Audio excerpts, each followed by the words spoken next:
Herkese merhaba, hoş geldiniz. Bugünkü panelimiz Karbonun Yeni Ekonomisi diye başlığı var. Başlayacağız. İngilizce devam edecek. O yüzden tercümeye ihtiyacı olanlar dağıtılıyor arkada. Tercüme takabilirsiniz. Thank you for coming everyone. Welcome to our panel, The New Carbon Economy. I'd like to begin by introducing each of our panelists here today. And we can jump into the panel and I'll describe what we're going to talk about. My name is Taha Arvas. I'm the CEO of EPİAŞ, which is the Energy Exchange of Istanbul. And allow me to introduce our first panelist, Ingo Raming of BBVA, the head of carbon markets. With more than 2 decades of experience in carbon trading and environmental finance, he has been actively involved in shaping the EU ETS through industry associations. At BBVA, he leads the bank's global carbon market strategy, helping clients navigate risk and opportunities in the transition to a low-carbon economy. Next to him is Ms. Devne Arısoy from Karbonun Energy. She will reflect on the role of YEKA projects in Turkey's net zero path and give us her perspective on the future of domestic carbon credits. Followed by Mr. İhsan Erbil Bayçöl, the CEO of Enerjisa Üretim. He will bring the perspective of energy companies on how carbon pricing can shift from being a cost to becoming a source of competitive advantage, and how investments and innovation will shape the low carbon future. Finally, last but not least, Mr. Ediz Günsel, representing PwC and the Business Council Sustainability Development Organization of Turkey. He will share insights on how the business community is navigating the roadmap of the carbon economy and the guidance that the BCSD provides to its members. So I want to first describe for me what the carbon economy is, how I have come to know it, how the company that I am the CEO of, EPİAŞ, has come to know it, and what it will mean for our company specifically and for Turkey in general. About a year and a half ago, when I became CEO of EPİAŞ, I was told that the carbon law was imminent in passing, and we would get a carbon law in Turkey which would help align us with what the EU is about to do. That legislation took some time. In this last summer, the climate law rather passed, and now we have this new carbon trading scheme in place, the ETS system, which EPİAŞ will operate with the direction of our regulatory bodies in Ankara. So what is this ETS system? What does the carbon tax system mean? How does it affect everyone? And why should any of you care about what its implications are? There are a lot of questions that are unanswered. I think we as people who live in Turkey have these questions, but I assure you that the same questions are reflected in people who live in the European Union and abroad. So we'll potentially get some of those answers with some of our participants here today. So I'll jump into the questions. If any of you have questions at any time during the panel, if you can reserve them to the end of a person's answer, then I will, at the very end, entertain questions if we have time. So thank you for coming, and let's jump in. Ingo, I'll start with you, if you don't mind. As momentum around carbon pricing accelerates worldwide, please tell us what the main forces driving this growth are. Well, I think if we look at the main drivers of carbon markets, and as you pointed out, it's these days a global phenomenon. You have more than 80 carbon pricing initiatives globally, be it emissions trading systems or carbon taxes. And this is in China, in Colombia, in South Korea, in California, or of course in the European Union. And what are the main drivers? I mean, the main drivers is of course climate change, putting a price on carbon, and with that changing behavior and incentivize innovation. But of course it's not only climate change anymore, it's as well a significant financial factor. If you look, for example, at the European Union, governments generated through the auctioning of emission allowances around 40 billion euros last year.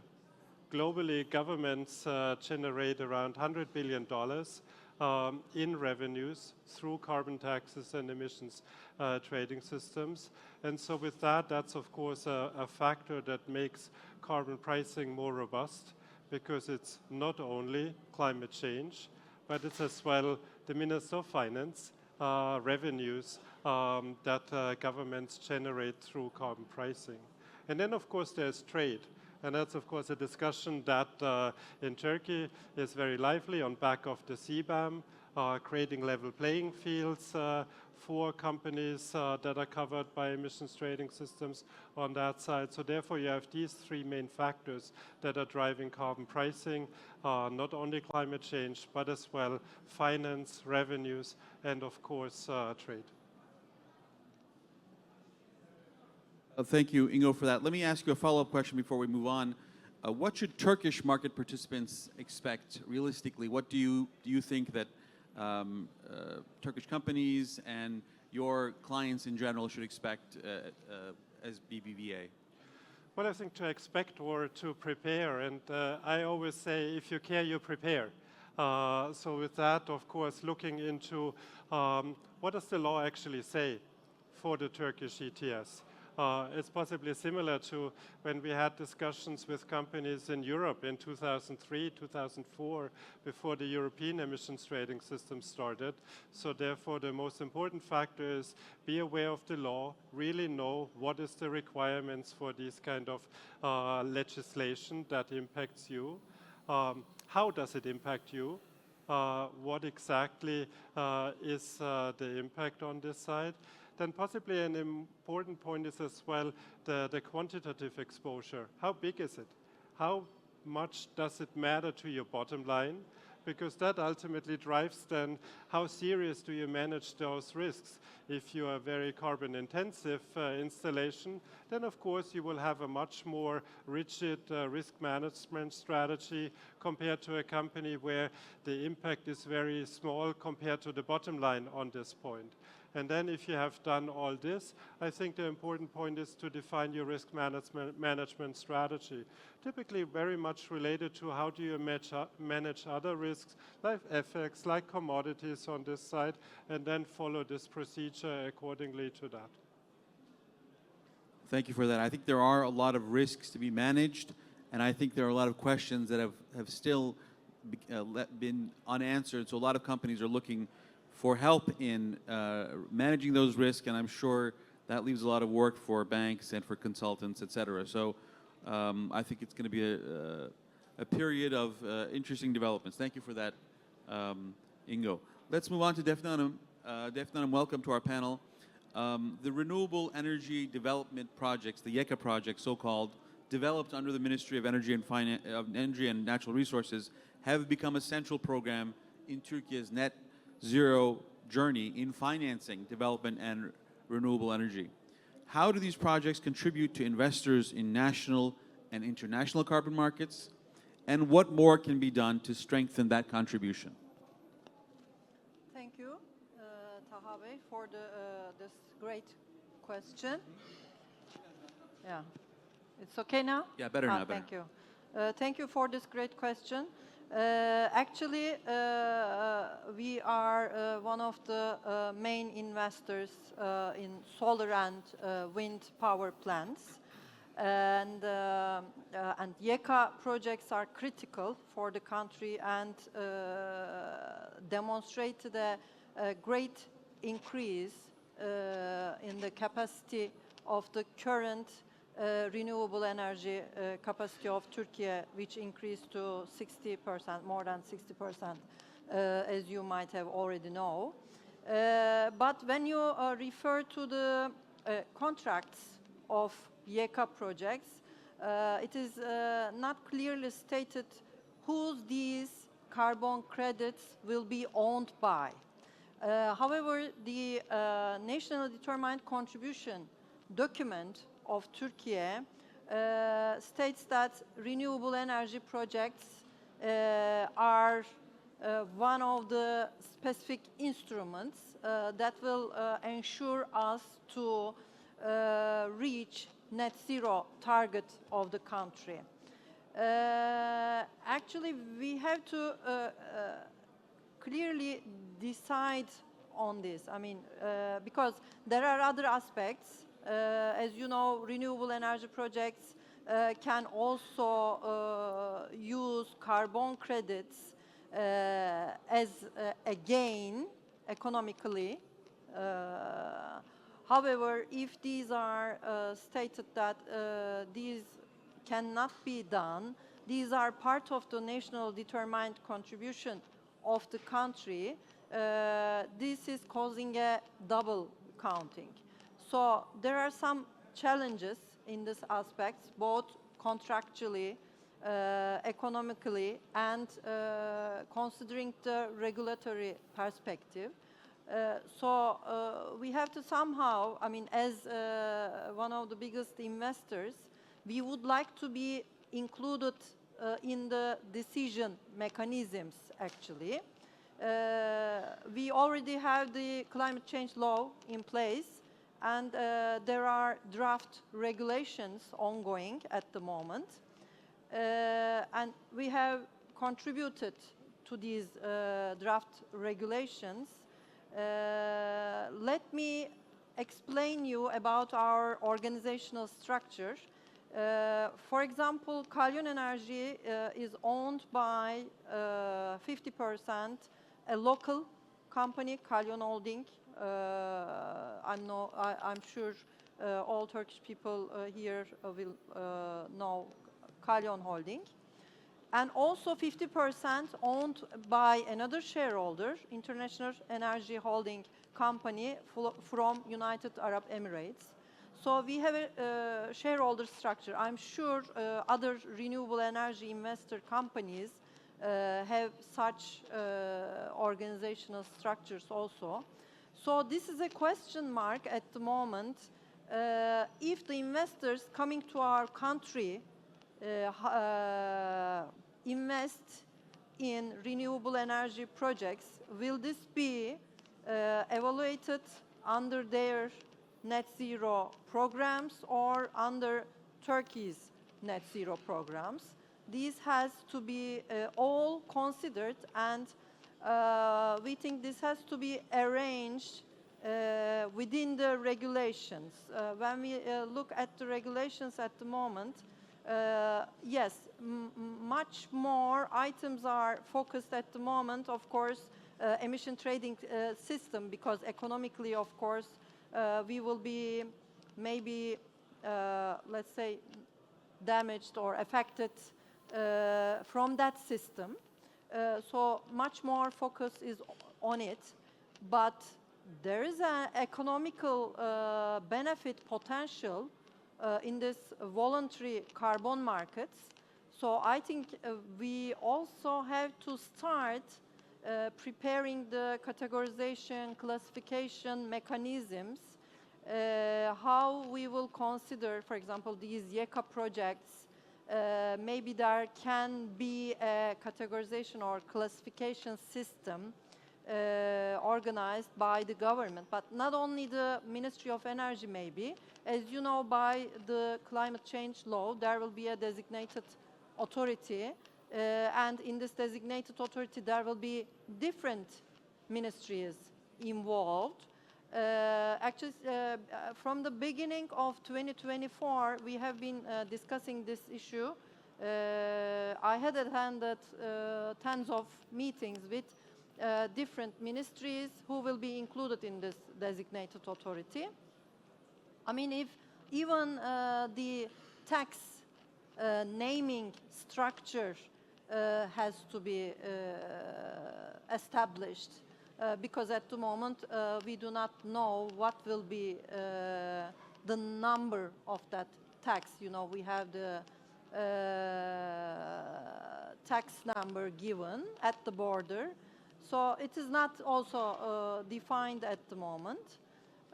These type of aspects, but for the YECA projects, ministry can establish specific incentives for the investors, so that investors can continue, and also they can defend investing these systems within their financial models, which is quite critical, as you know, for the companies.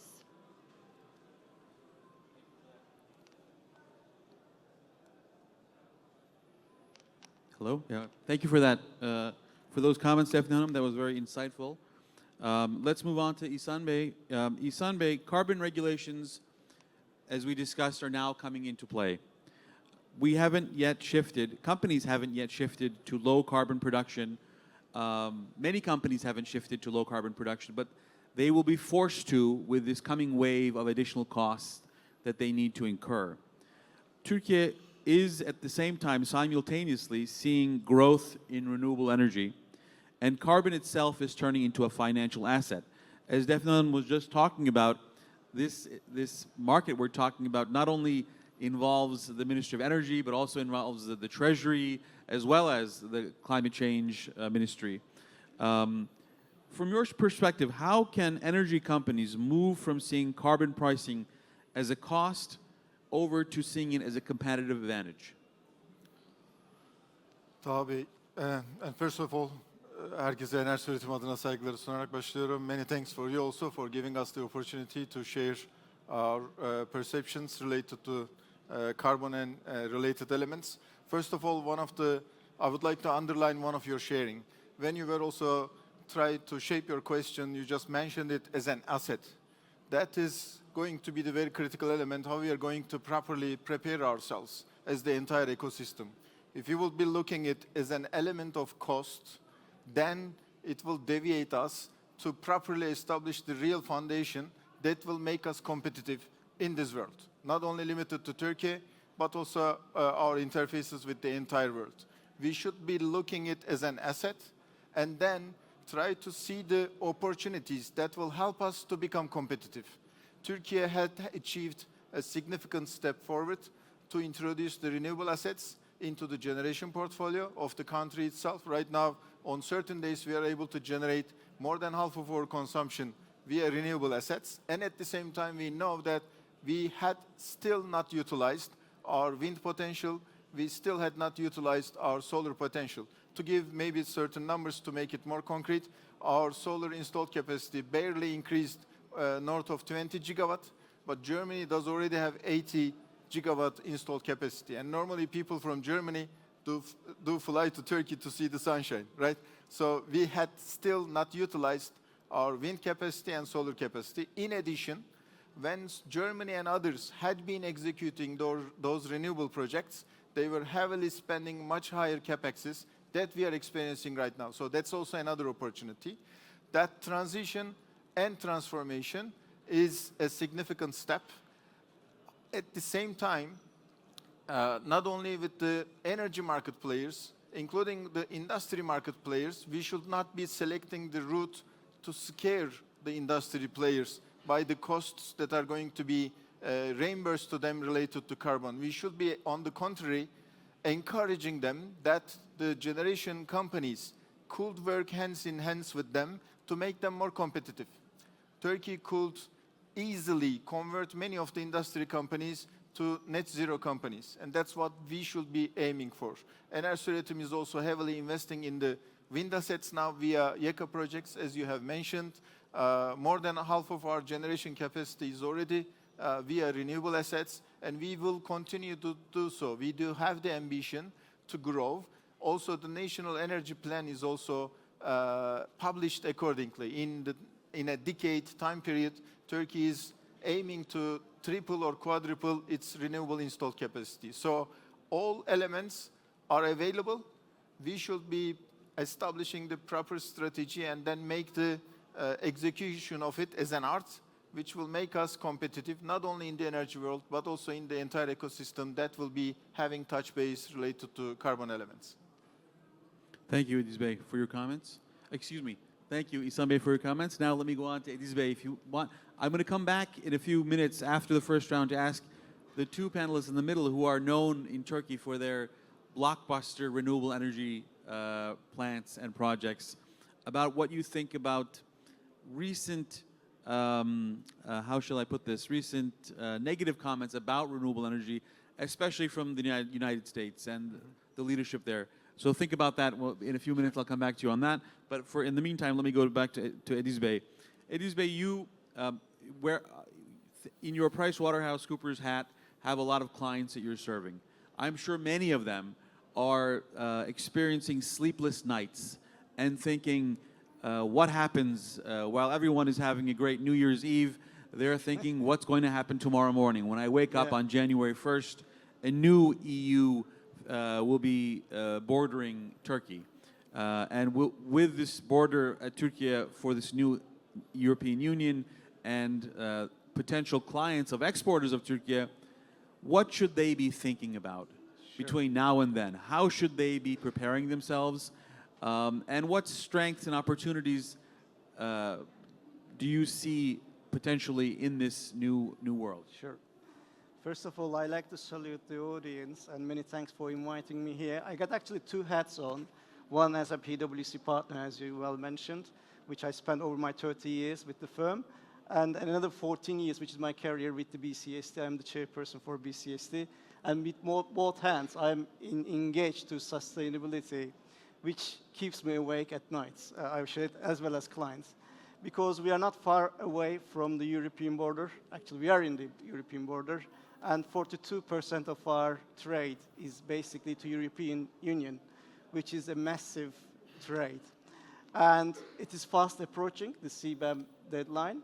And with the introduction of ETS, it is very apparent that the industries have to transform. So why our companies has to transform? If you look at it, I can see three reasons, which Ihsan already mentioned. One of them is actually competition. I think if we want to stay in the game, and if we want to compete as the Turkish companies, we have to transform because it is changing. We are now having the third revolution in the world after agricultural revolution, after the industrial revolution. That's what I would call green and technology evolution. So we are experiencing it at the moment. So it's not ahead. Almost a year later, we have to comply with CBAM rules, as well as the ETS. So that's number one. And secondly, that will bring us an advantage. So we should also focus on the advantage side, which means actually the efficiency, energy efficiency is the cheapest energy. So that's also the motto of our Ministry of Energy. So that will give us a sort of a competitive advantage. So that will lower our cost base. And that's number two. And the number three is actually, I would say, innovation and partnerships. What I meant from that, I mean, last year, based on a PwC report, $7 trillion has changed from one company to another. So which means, you know, especially technology-based companies earn from that. So meaning the industries are changing. So we can't say one company is actually belonging to an industry anymore. Just to give you an example, Microsoft, for example, is now investing in micronuclears. So it's becoming an energy company because they have to basically supply the energy need for AI. Yeah?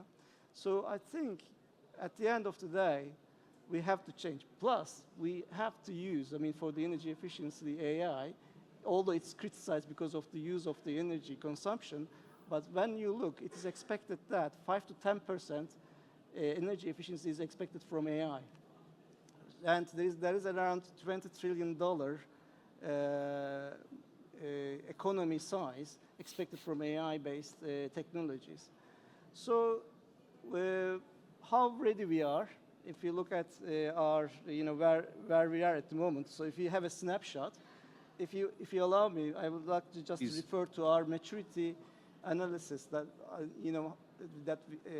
maturity analysis that we perform to our members in BCST. Out of 115 members, actually Can you repeat that again a little louder, please? Can you One hear more me? time, yeah. Yeah. So if you look at BCST, we got like 180 members at the moment, which forms 1/4 of our economy. So it's quite sizable, our member base in BCST. And out of those, members, 115 of them replied to our, enquete. I couldn't remember them. And 84% of them said that they have embedded, green transformation, sustainability in their strategy. And 80% is basically following their carbon footprints. And 45% have got a target, so which is good. So that's got good side of our analysis. But when we look at the downside, only 39% has got a plan, and they invest only 8% invested in circular economy. But when we look around the world, it's only 4%. So 8% seems to be okay, but in the circular economy. So, but still, we got a way to go. And only out of those companies, 37% has got a reach to sustainable finance, which is not much. And Turkey needs almost $500 billion for this green transformation. So we need to access that. So there's a very good reason, a very commercial reason, a very realistic reason why we have to transform. Yeah. So and time is clicking.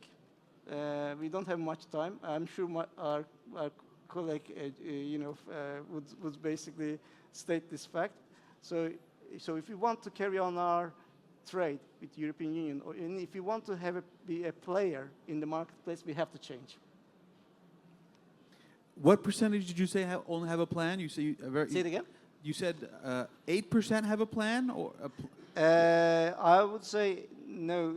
Only 39% has got a plan for Okay.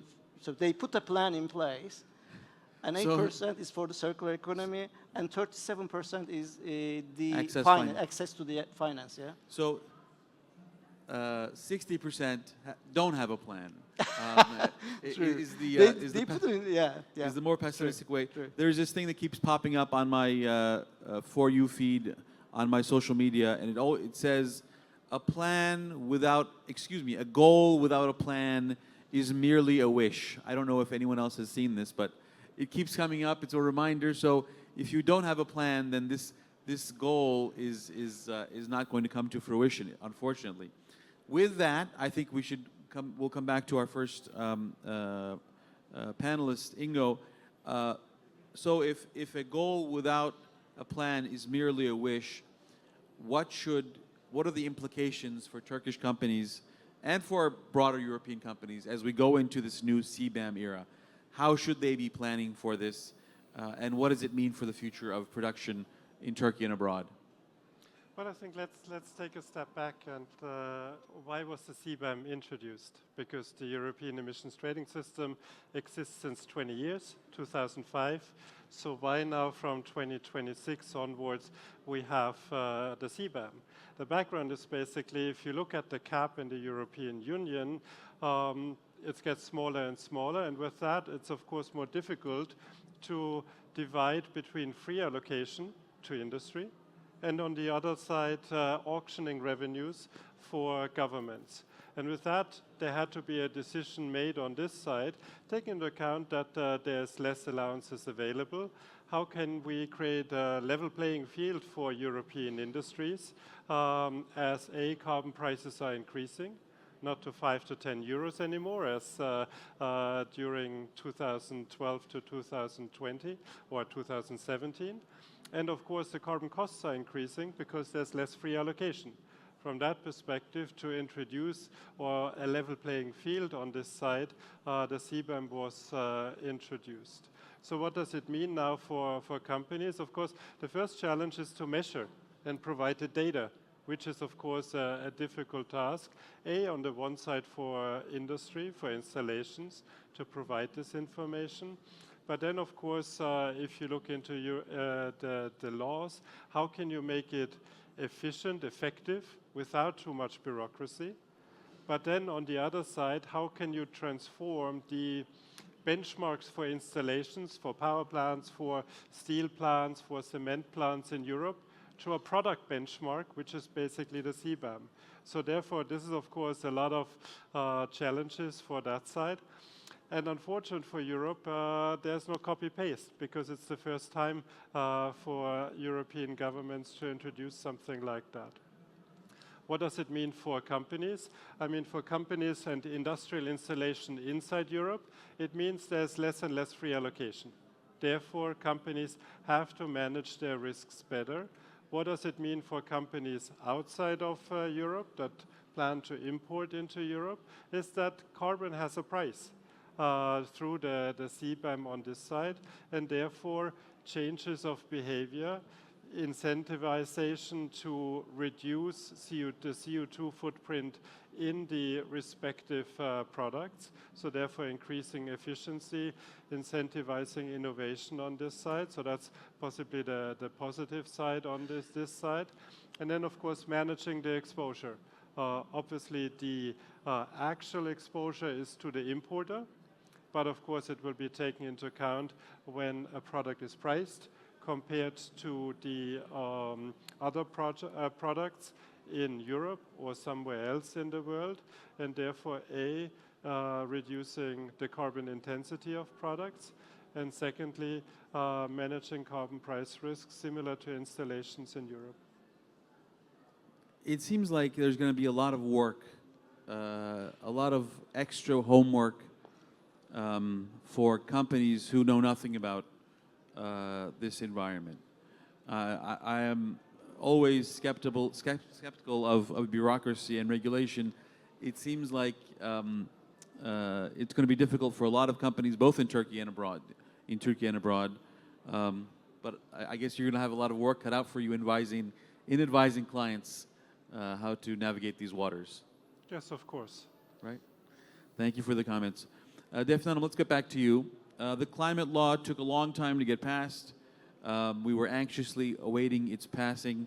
And now that it has passed, and now that EPH, the company that I'm the CEO of, is running the ETS system, with secondary regulations coming into place, we know that there is a 2-year pilot phase.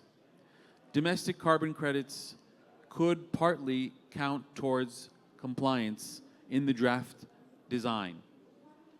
As a representative of the sector, how do you see this? What would this mean for the market?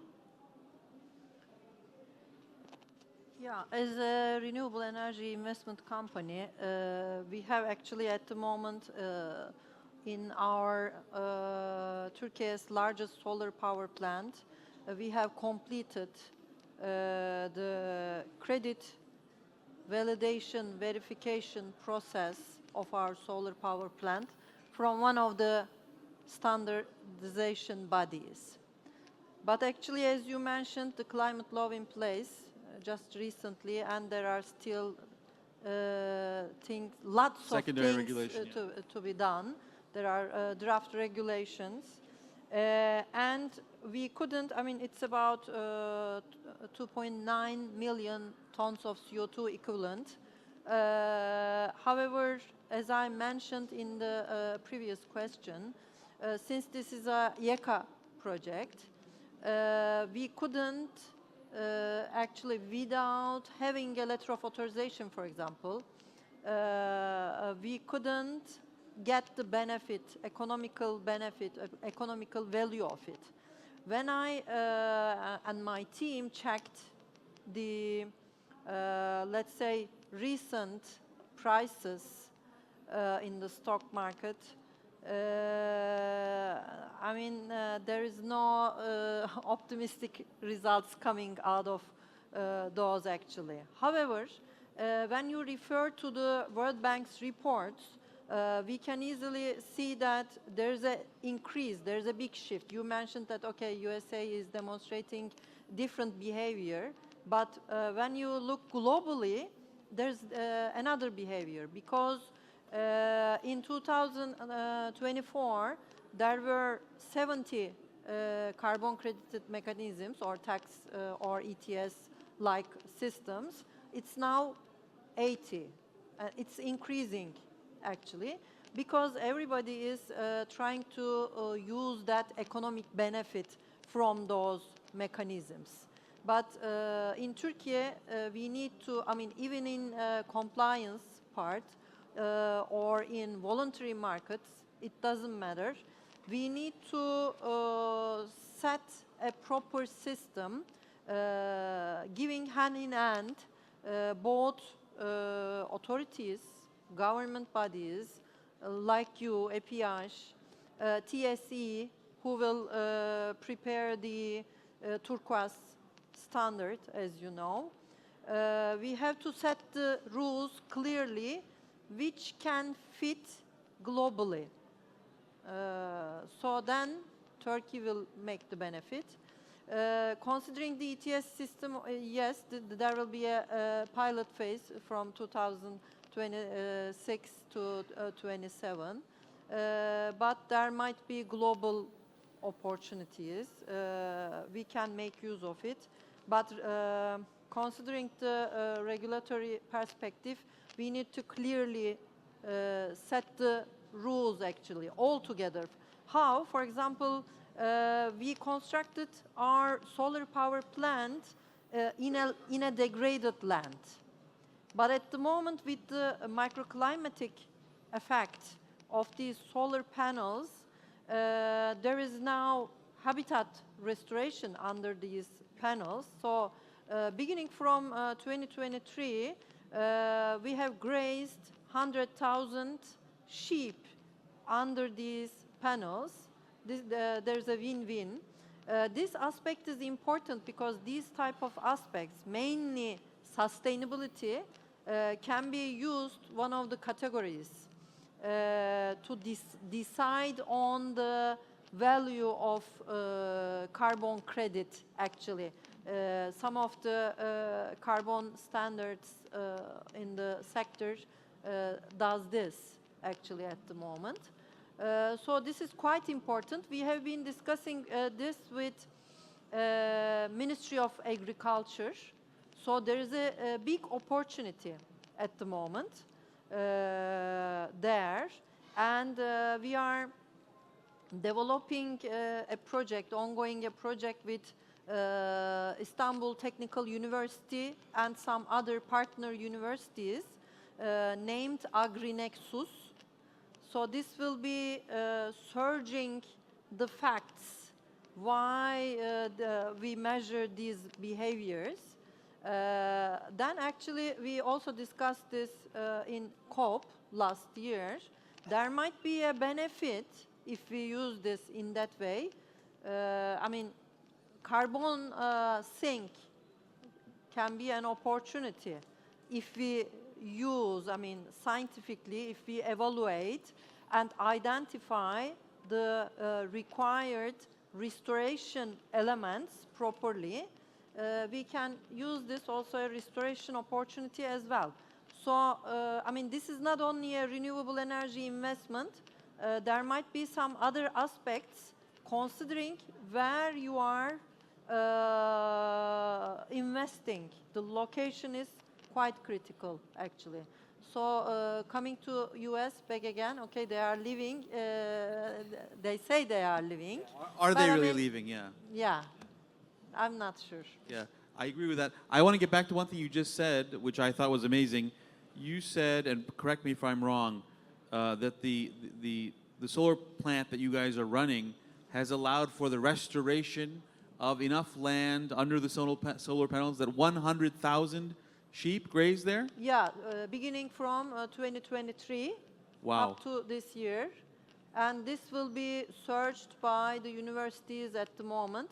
Also the sheep quality, they say so, increased. Wow. Yeah, this is the users' feedback, actually. So there is another opportunity for the agricultural systems of Turkey as well. There's a win-win. So not only the Ministry of Energy, not only the Ministry of Environment and Climate Change, this designated authority has to evaluate all these, including taxes, and set the rules and classification systems for these projects, actually. So has the Ministry of Ministry of Agriculture invited you and given you some plaque for this incredible achievement? It's a huge number, 100,000. Yeah. Wow. Yeah. Congratulations. Thank you. Thank you for those comments, Efendim Hanım. İhsan Bey, let's go on to you. So we're talking about Turkey's carbon market and how it's taking shape now. The country has a net zero vision, as you know. What role do you want your company to play in building the low carbon energy world of tomorrow? And also, are you grazing sheep under your wind farms?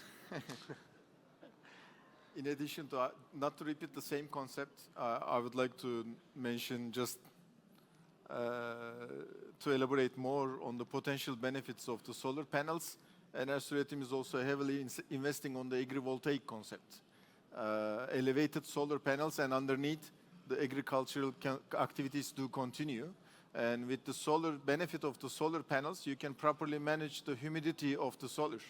And Turkey is heavily experiencing drought, and humidity is one of the essence to properly manage your agricultural activities. We also work hands in hands with both Minister of Energy and also Minister of Agriculture. A couple of case studies had already been published, which we believe that we should be promoting more. This will help us not to avoid and lose any potential agricultural area, but at the same time to use and abuse the potential solar immunity over there and to have the byproduct. So there had been many different implementations that renewables and other activities could work hands in hands and also enhance the potential efficiency or the productivity. Turkey had put a very clear target with the National Energy Plan for the next decade. There are also some other milestones that had been set to reach the zero emission, which is 2053. Turkey is aiming to be a net zero country. By taking that into account, as Enerjisa Üretim, we also set a more ambitious target. We promised to our shareholders and all our stakeholders that by 2040, Enerjisa Üretim is going to be a net zero company. And saying that alone, we believe is meaningless and is not sufficient for the leader company. So in addition to us, we also introduced some additional features and tools. Enerjisa Üretim is heavily occupied in the wholesale business, and we are serving to top consumers, power consumers of industry players in the country itself. We are serving them with our a business line, which is Quick Carbon. We are helping them to properly manage and measure their carbon footprint, to properly document their carbon footprint as well, and at the same time helping them to define the route going to net zero, which is with the ambition that reaching to a certain target by on your own is not going to help anyone. We should be doing it as a stakeholder ambition and target. By doing so, Turkey had put the ambition to heavily invest on the renewables, but we believe investing alone to the renewables will not be helpful. We could easily end up with what recently Europe has experienced, especially in Spain and Portugal, with the power collapse. So Turkey should be coupling those renewable installations with elements that will introduce also flexibility, which seems to be battery for the time being, but there will be other solutions as well to introduce flexibility and properly couple it with the digital management elements. But as Edis Bey just said, it's a double jeopardy, right? While trying to invest in the digital, AI, and other efforts, you're also pushing all emission consumption limits. So all these elements should be working very hands in hands, not to deviate from another target that you are putting as an ambitious target. One of the things that we should also maybe with this opportunity to change the maybe misconcept or the wrong perception that the industry players do have. Majority of the industry players, and as you have said, CBAM is not in a distant future. It is very soon. We are going to be part of it. We should not be taking the cost part of it. On the contrary, we should be positioning ourselves to have a competitive position related to that. But majority of our industry players right now do believe that if they will be developing a solar park or installing a solar power plant, then they will be in a good shape to compete, or they will be in a good shape to manage their carbon print. And what I do say, this is only charity compared to what their carbon footprint is.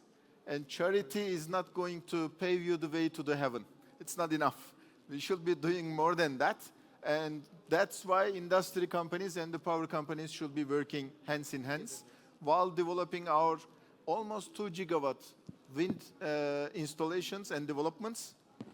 We are also trying to reach out to each and every industry player to have long-term power purchase agreements. An in-depth market will help us to properly manage the targets that we are aiming for and to properly position ourselves for the distant future. And in that sense, the depth market, its functionality, together with the ETS and other components, is going to be very important to properly reach the targets.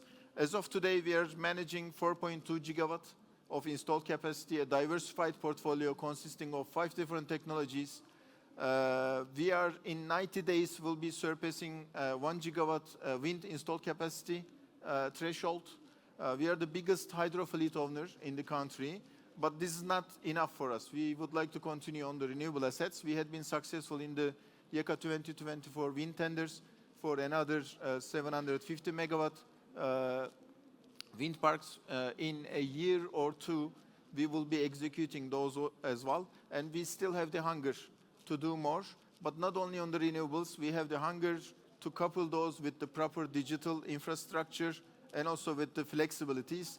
This week, I do apologize. Last week on Friday, late evening, we had commissioned and had the ministry acceptance for the first battery installation of Turkey, 2 megawatt, 4 megawatt hour size, and we are going to increase those as well to have a combined system, a compact, robust and reliable system, which is the essence of the power system, right? You should have the reliability, you should have the supply security, but at the same time you should be providing an economical and competitive product to your consumers. This is not a luxury product, this is a service, and that service should be given by the least cost as you can achieve.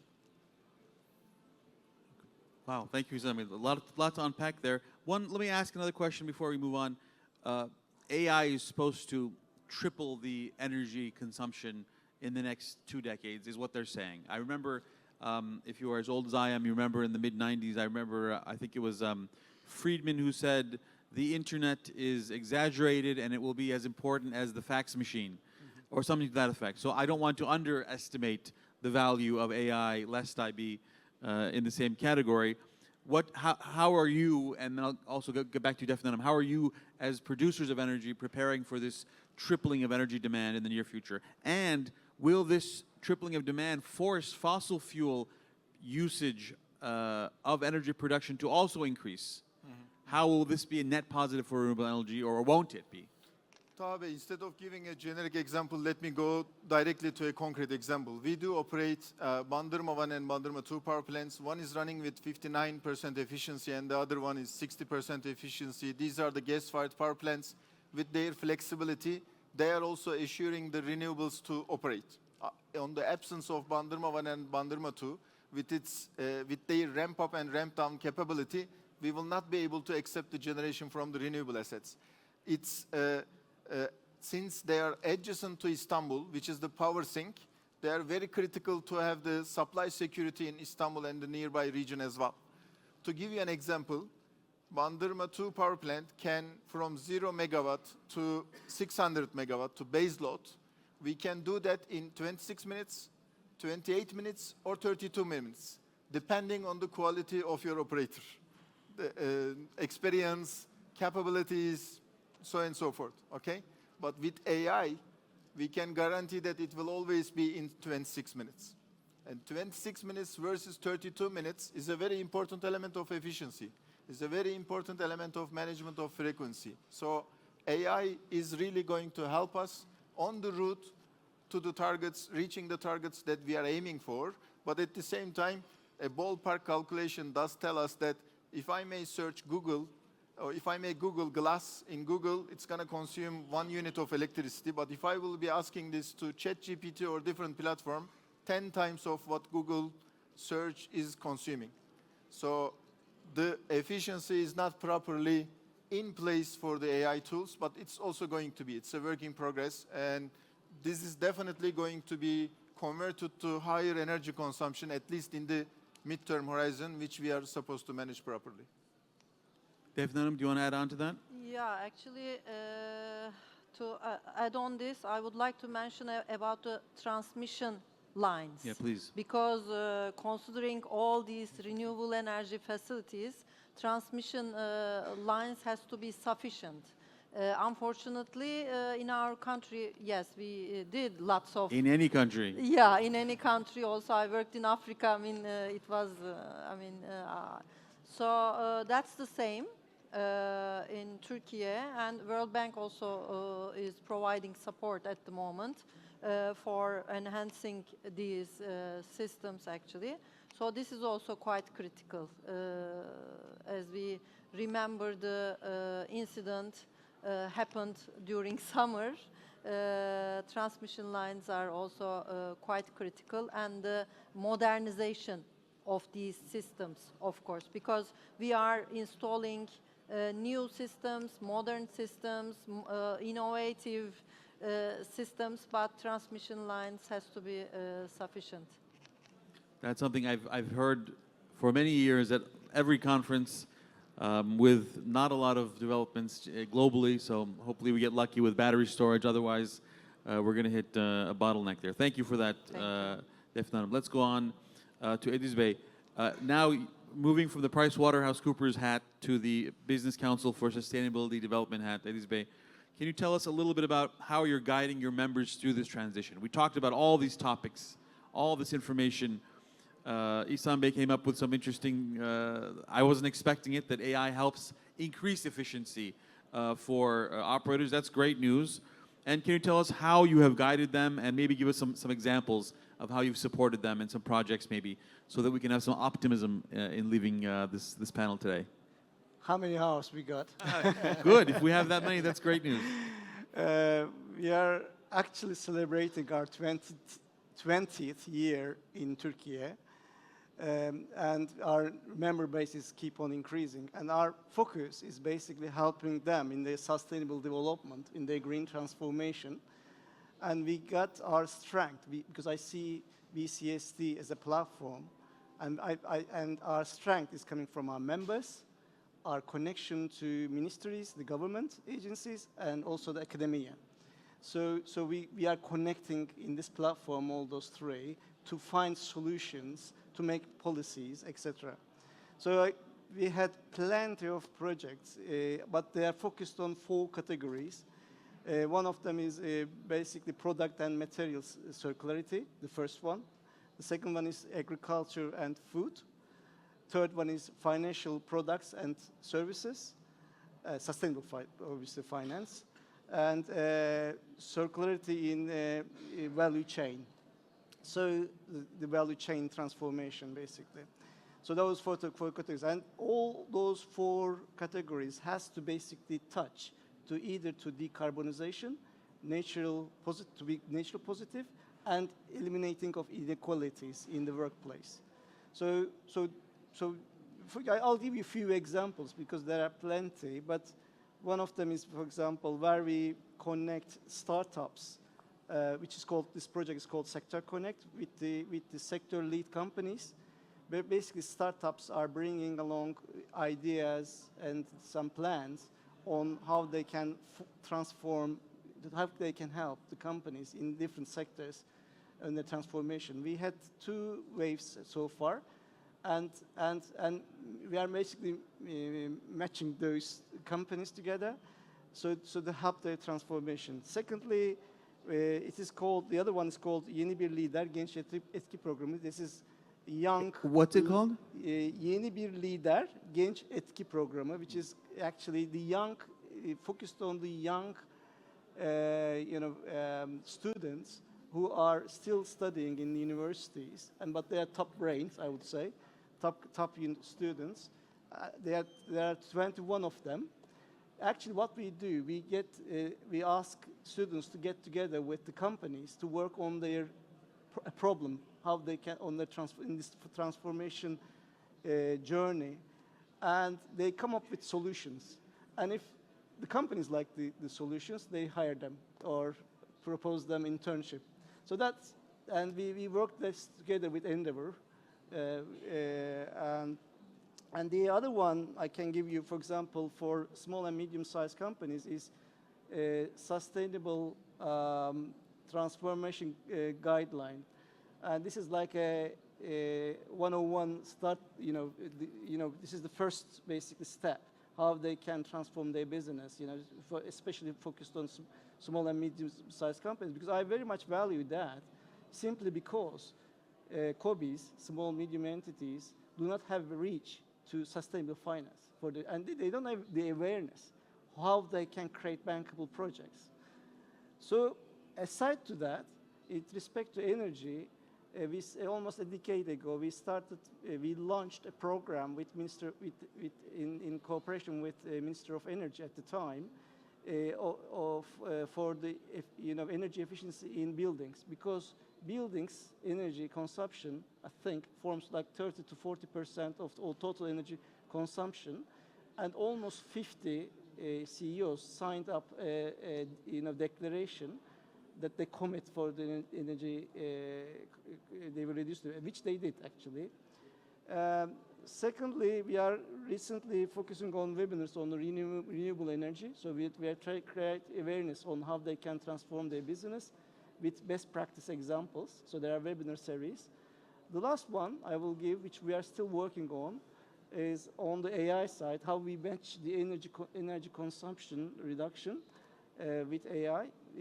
In Baku, in COP29, I was in Baku, and that we basically we launched our project there.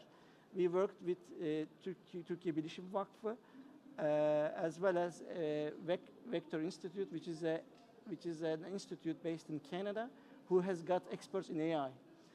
And we are working together with Esas Gayrimenkul on their shopping malls, where we are using AI with the AI experts, where they're using the data, consumption data, and they are offering efficiencies, solutions for that. We are in the midway of this project, but we almost saved 20%, I would say. I mean, we are also using AI in water consumption. You save 20% in efficiency in the shopping centers. in shopping centers? Yeah. Wow. Yeah. Okay. So, but we will launch it. So we are midway through. So I hope it will be increased more. And we also use AI solutions in agriculture. For example, Ülker has got a project. We do it jointly with Ülker. So there are plenty of things. How in a micro or a macro basis, how we can transform the whole basically environment, in the business environment actually. So this is how I can summarize in a few minutes, but if you got more time, more than happy to cover more.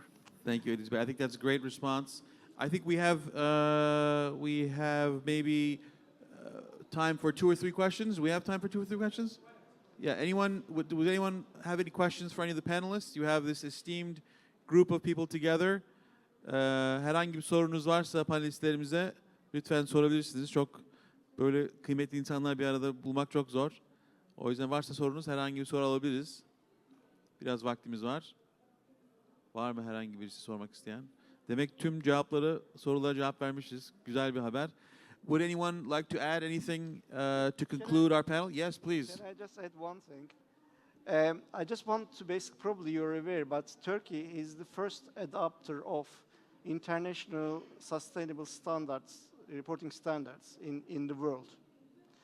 ISSB has been formed recently after Glasgow COP. It's the first what you said? International Sustainability Reporting Standards. This is under IFRS Foundation, and it has been basically, there are 2 standards already introduced, S1 and S2, and Turkey has been the first country who adopted, and I think we should basically thank to our public oversight authority, Kamu Gözetim Kurumu, for that. But it is a big step ahead because, and at the moment, 450 companies are in the scope of this, reporting requirement. And so it is an obligatory requirement, and they need to get also external assurance.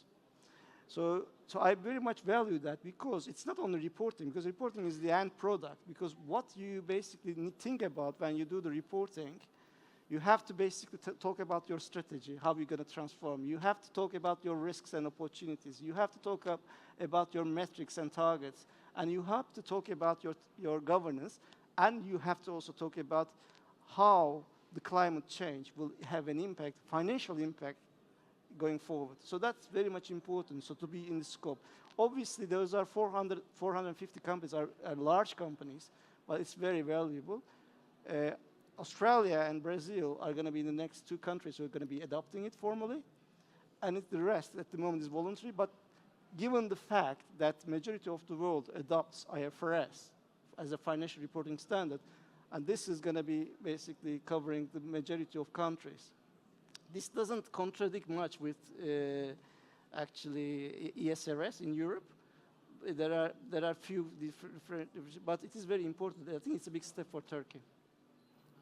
Yes, İhsan Bey? Tabii, maybe at 5:30 to share a positive vibe. Enerjisa Üretim's wholesale business arm, Enerjisa Commodities, is the official green partner of EuroLeague, the basketball organization. Congratulations. It's an organization based in Amsterdam, serving to EuroLeague, offsetting the basketball match. So what I was trying to say, all Turkish organizations, we should be dreaming big.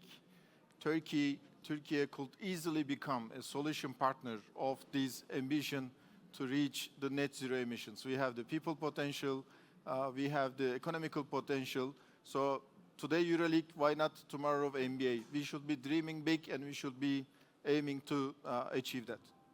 Thank you. Definitely, any final comments? Yes, talking about the dreaming big, Yes. actually we do not have to report. Reporting sustainability reporting is not compulsory for us, but although consumes a lot of energy, we refer to AI, digitalizing our reporting systems, because we are reporting as ESG reporting or sustainability reporting for the benefit of our shareholders. But this opportunity by our national authorities are very welcome. I'm very happy about it actually. And we were voluntarily started reporting internally and digitalizing our systems. And I believe this will increase, and sooner or better this 450 companies will increase, of course. So the ones who dream big will be in the forefront. Successful, yes. Any final comments, Ingo? Anything you want to add? No, just thank you very much for the invitation and the fantastic moderation at this panel. Thank you for being here. I have one thing I would like to add. I spoke with my brother a few days ago, and I sent him a copy of a conversation I had had with ChatGPT. And in it, he said, "You know that you are killing trees," is how he responded. And I said, "How is that?" And he said, "You're being too polite to ChatGPT. Don't ask, don't say please, don't say thank you. Every thank you, every please kills hundreds of trees. If everyone does that every day, it takes a lot of processing power. So please be rude to your chatbot in the future, your AI, to help save the environment." So thank you very much for having this panel together, and a round of applause for our panelists, please.